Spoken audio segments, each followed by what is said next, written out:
we're back. Here I am, and here is our crew, along with our guest host. My name is Victor. I'm Gerard. And I'm John. My name is Jesse. Excellent. So, Jesse, we want to thank you for being on our podcast today. This is our break week. This is the week that we get to take a break from technology, and we let other people talk about technology.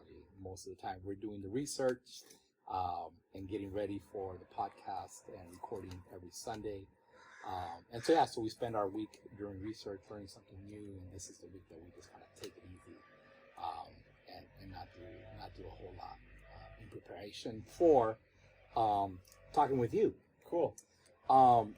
In our way of thanking you for being on our show is that you see us wearing the roadtocode t-shirts Got here. some nice swag here. Yeah, I feel left out. Little bit of swag, but you're gonna get some.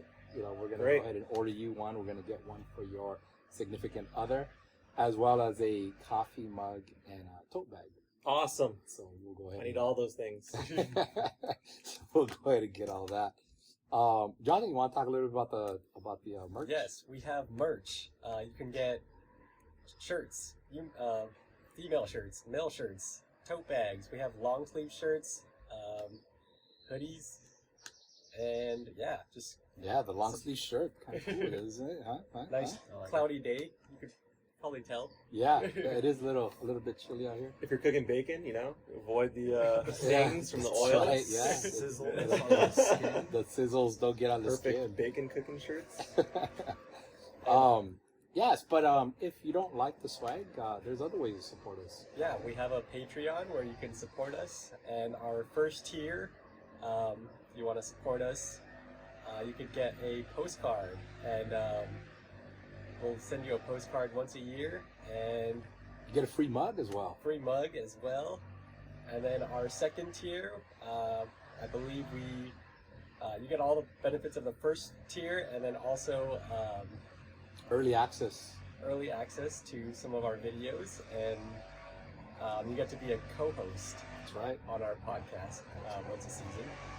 And And the for the third third season. tier, you get to get all the benefits of the first two perks, and also get our raw footage Right. of all of our videos. So you get to see all the mess ups, mishaps, funny stuffs. All the bloopers, blunders, and funny moments. Very cool. So today we have a guest host named Jesse, and Jesse is going to be telling us as a preview to our show here. We're going to be talking about drones today, but let's not get ahead of ourselves. Let's let's go through the questions and get to know Jesse a little bit, and then talk about how he ended up working with drones altogether. Jesse, tell us, where were you born and where did you grow up at? I was born in West Covina, Queen of the Valley Hospital. I think it's still there. Not sure if it's still there. I think it is still there. Yes. Cool. So I was born in West Covina, and I kind of grew up all around that area, really. Most of the cities in San Gabriel Valley, you really name it, Monterey Park, Alhambra, and then I moved back to West Covina at one point. Grew up a little bit in Rolling Heights, also lived in Santa Maria, then, eventually after all that, moved down here to Orange, and then moved a few cities out here in Orange County. So the city of Orange, Costa Mesa, Anaheim Hills, and then back to Orange, where I currently live. Very cool. Very cool. So let's talk a little bit about as you were growing up. What did you want to be? What was your every kid in the 3rd or 4th grade, their teacher asked them, what do you want to be when you grow up? What was that moment as your childhood? Well, when I was I must have been either 7 or 8. What I really wanted to be was a McDonald's manager. Yes. McDonald's Get all the free manager. McDonald's. Yeah, and it wasn't even only because I was so in love and infatuated by McDonald's during that time, and still am, but it was also a majority of the fact that the managers at McDonald's wore ties.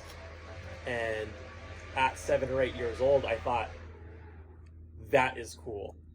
Wearing a tie and a suit behind a McDonald's counter was the pinnacle of life, and I want to be in the limelight.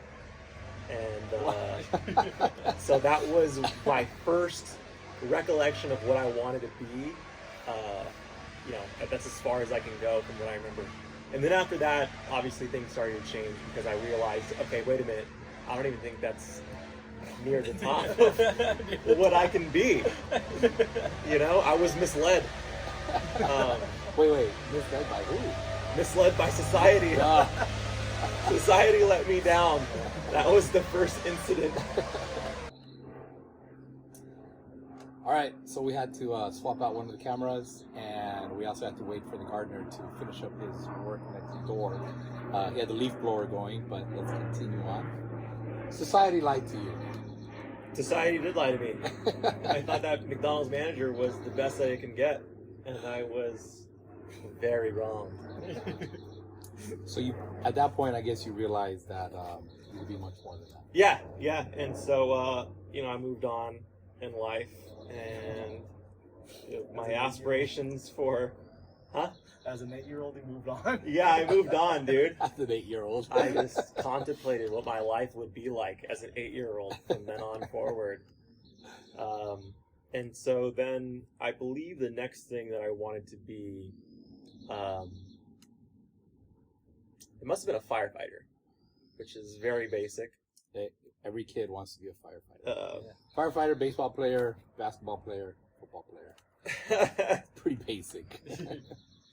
So yeah, it was firefighter, and I think a huge chunk of the reason why I wanted to do that was because my school during that time, and probably still is, it was offering the EMT course that normally would have costed during that time, I believe, about $1,500 to take and get your certification as a you know, certified EMT, and then go take your national registry for EMT and have your national registry, and then be able to apply as an EMT for EMT services, EMS, and then that would obviously lead you towards the path of becoming a firefighter, because every firefighter is an EMT.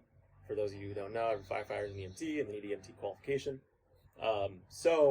But this was a few years after you were 8 years old, right? Yes. So after I was 8 years old, I didn't really have.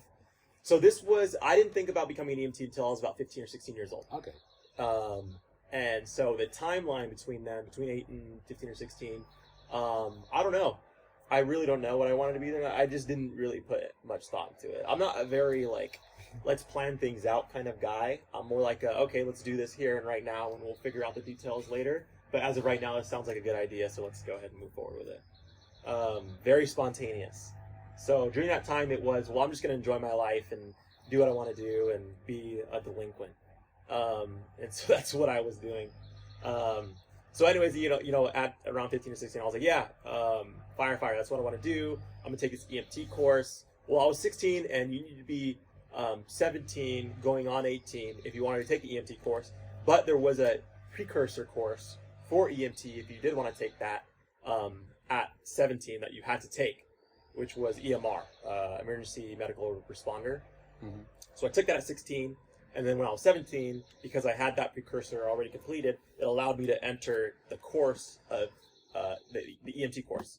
So my ROCP, I don't know what that stands for, but it was basically this program which allowed a majority of it was seniors to participate in courses that are normally available for adults that they have to pay for to get certain credentials and certifications and things like that.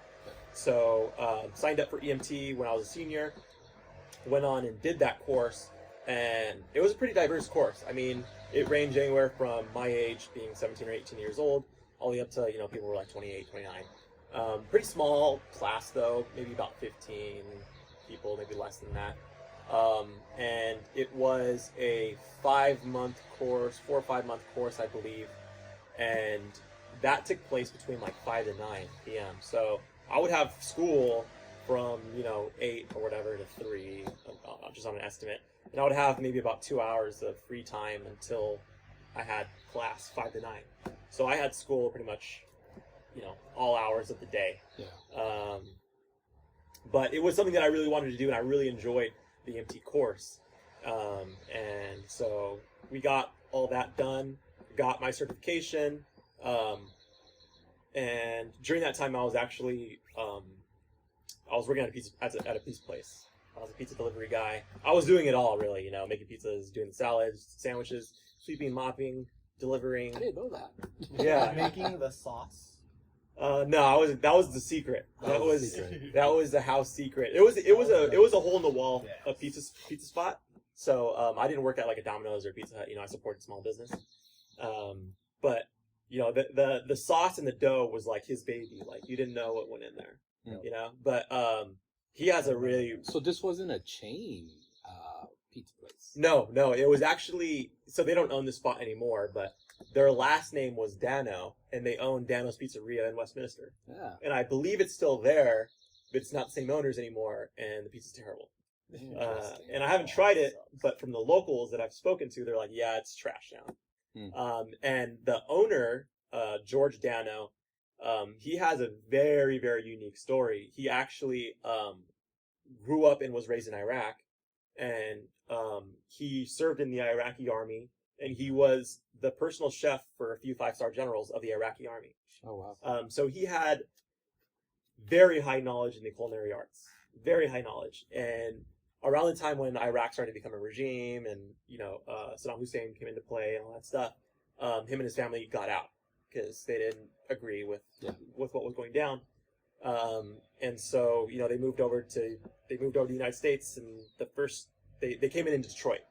Was the first city that they came into. But yeah, that's kind of his background of where his knowledge is as far as culinary arts goes. So the sauce he made, the dough he made, the ingredients that he wanted involved into the pizzas was like always, it had to be perfect.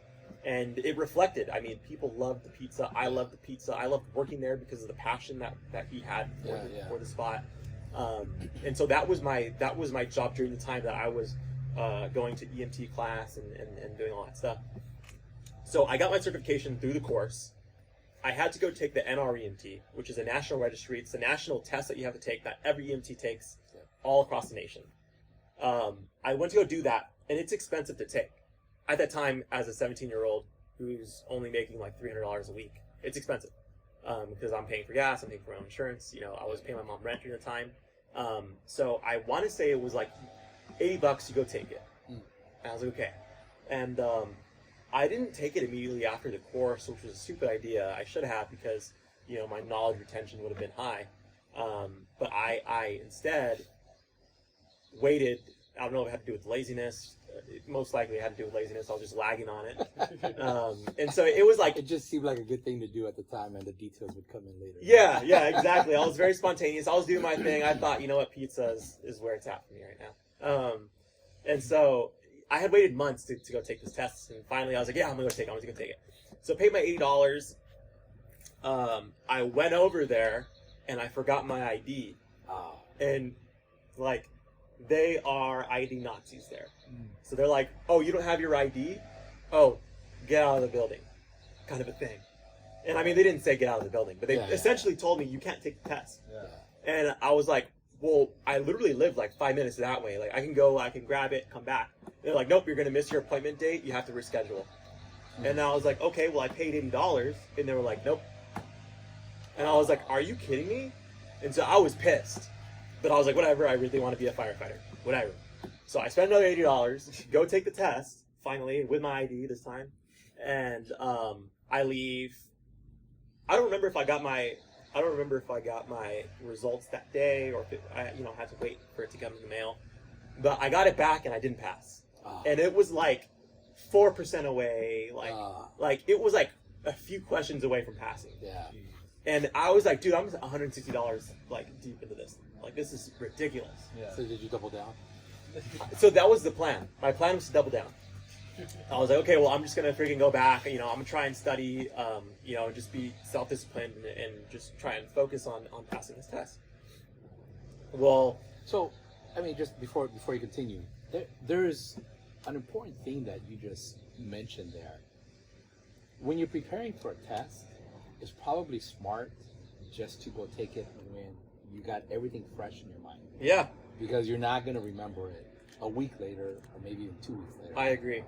I agree. And then I think that just goes for anybody who is currently preparing for a test. Just go out there and just get it done and over with the moment that you finish studying. Yeah, while the knowledge is fresh. And for me, tests have always come very natural to me because my memory retention is very, very high.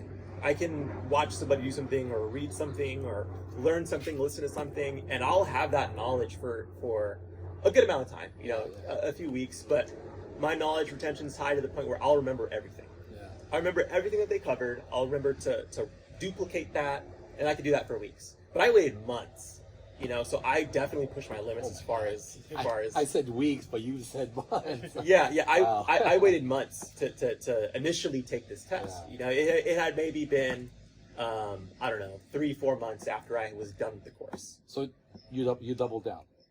So I'm getting there. Okay. So I'm $160 in, didn't pass, and I'm like, okay, well, I need to study for this thing, and I need to go back, spend another $80. I'll be $250, $240 in the hole, but I have faith that I can do it because I'm not gonna score worse. And if I score better, I only need 4% more, or whatever it was. It was a small margin. So it's September 2013. Okay. Yeah, September 2013. I was 1 month into being 18 years old. I was working at Daniel's Pizzeria still. And during this time, I was illegally smoking weed, as normal Californians would. Because it wasn't legal yet? It wasn't legal yet. Oh, okay. And even if it were, I still wasn't of legal age. Yeah. But I knew it wasn't legal for anybody at that point, unless you had a medicinal card for marijuana, recommendation, whatever it's called. Yeah.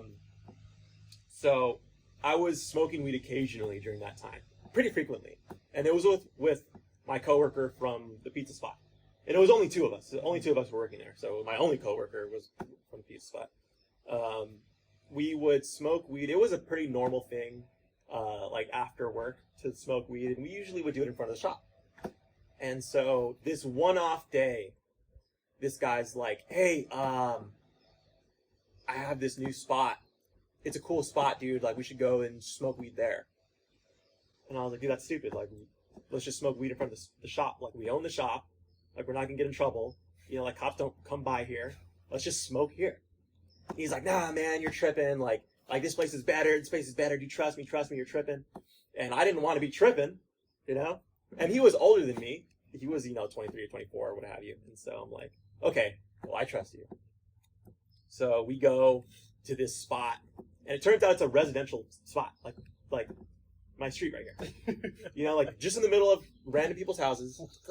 And I'm like, "Why do you think this spot's cool?" And he was like, "Bro, he's like, dude, you're tripping. Like, I've smoked here before. Like, nobody says anything. It's cool." And I was like, "Do you live around here?" And he's like, "Nah, I live down the street." And I was like, "Why are we smoking here?" And he was like, "Dude, just relax, dude. Like, let's just smoke." And I was like, "All right, whatever."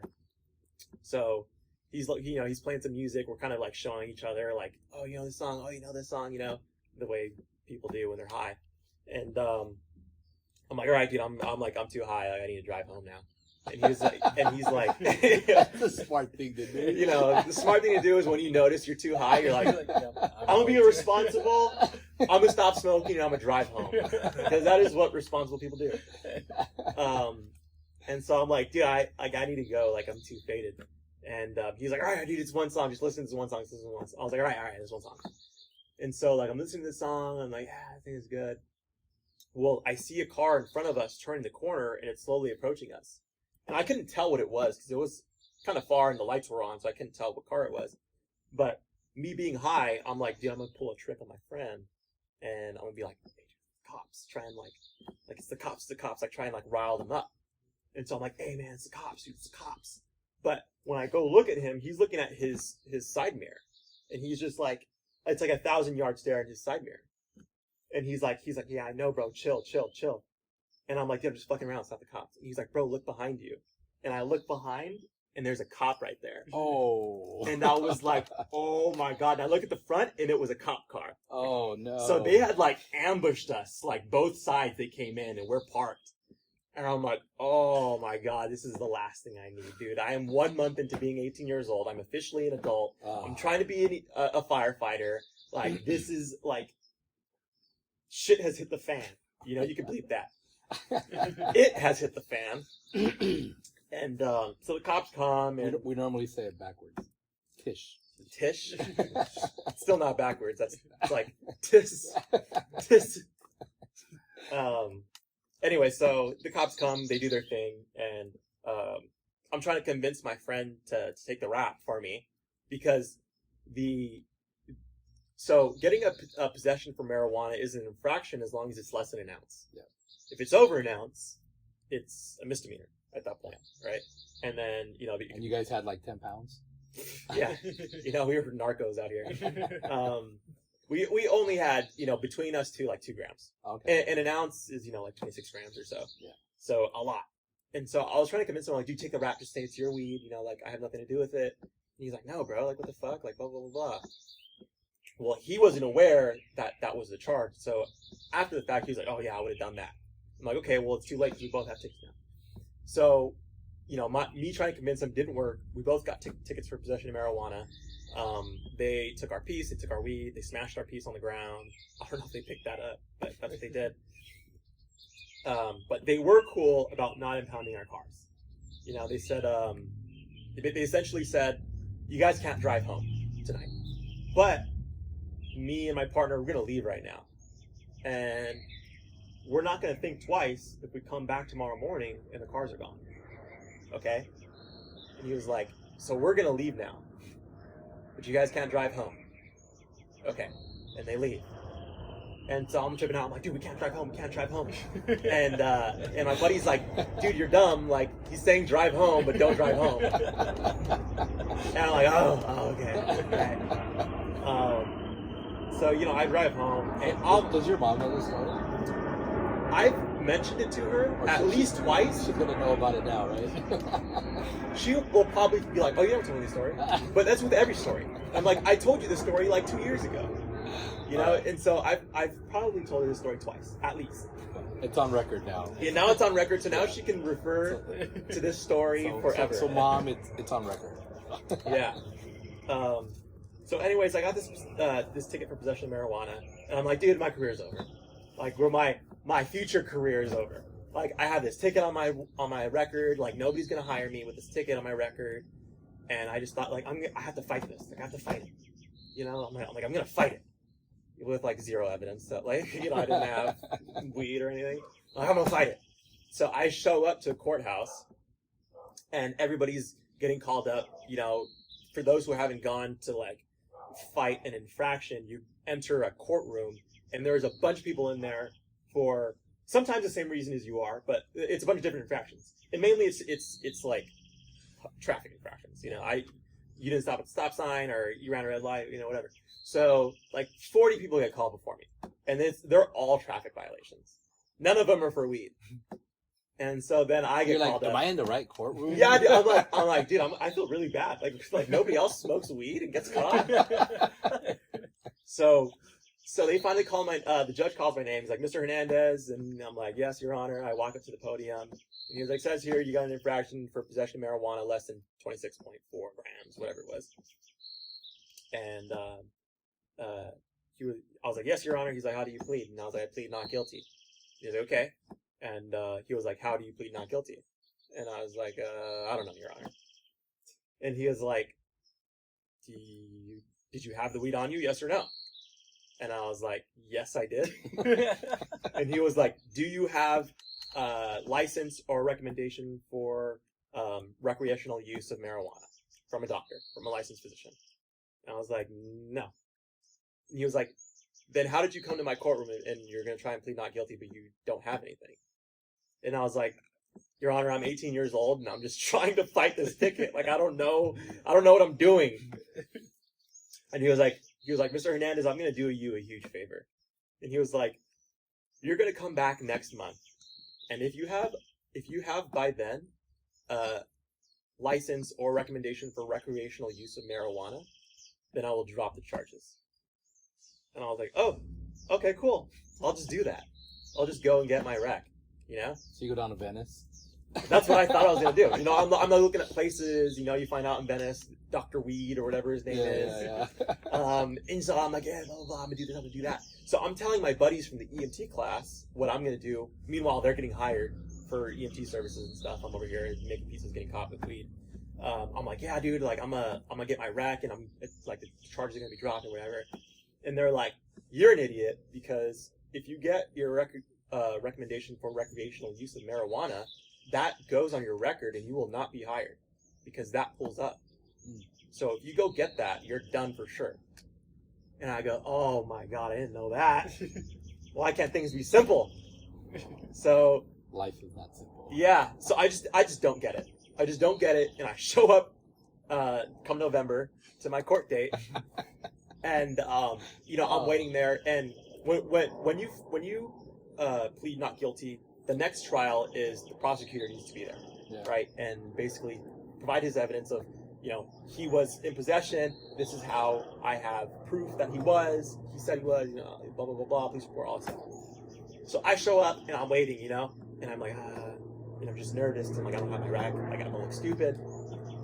And the appointment was 9 o'clock in the morning.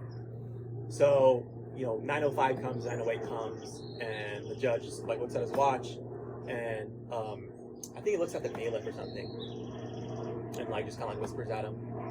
And he goes, Mr. Hernandez, we're just waiting on the prosecutor right now. He's running a little bit late. I'm like, okay. 9:10 comes around, and he goes, Mr. Hernandez, he's like, I believe that tardiness is, you know, a sign of laziness and inexcusable. He starts saying about how being late is completely inexcusable. Yeah. And so he goes, an attorney. yeah. Well, it wasn't even just an attorney; it was the police officer as well. Because the police officer okay. needs to be because he's the prosecutor. He's the one that caught me with weed. He's the evidence against you. Exactly. So he needs to show up Yeah. in order for me to be prosecuted, right? So he goes on this tangent of why being late is such a bad trait as a human being. And he goes, I'm gonna wait 5 more minutes for this guy. He goes, if he doesn't show up, you're free to go, and all charges are dropped. Wow. And I go, okay. I'm like freaking praying, dude, to every god that existed known to man. Like, whichever one is the right one, please. And so finally 9:15 comes around, judge looks at his watch, and he goes, Mr. Hernandez, you're free to go, all charges are dropped. Bam. And I'm like, oh my God. I just avoided a possession of marijuana charge on my record for I don't even know how long, you know? And I'm leaving that courtroom, and immediately I think, you know what, like, this isn't the route that I want to go for my life. And, you know, my dad having such a rough record in his life, you know, being in and out of prison and dealing with drugs and you know, the gang life and doing all this stuff, I thought, you know, I don't want to be on that path. Yeah. And this is the precursor to that. And I was like, I really, like, this is a sign, you know, this is a sign from God, the one that exists, this is the sign from God. And so I'm like, I gotta do one of these. And I'm thinking of this as I'm walking to my car, my 1998 Volkswagen Jetta, 98 Volkswagen. And so I'm thinking, I gotta do one of these things. I gotta either go to college and better my life, or I need to go to the military.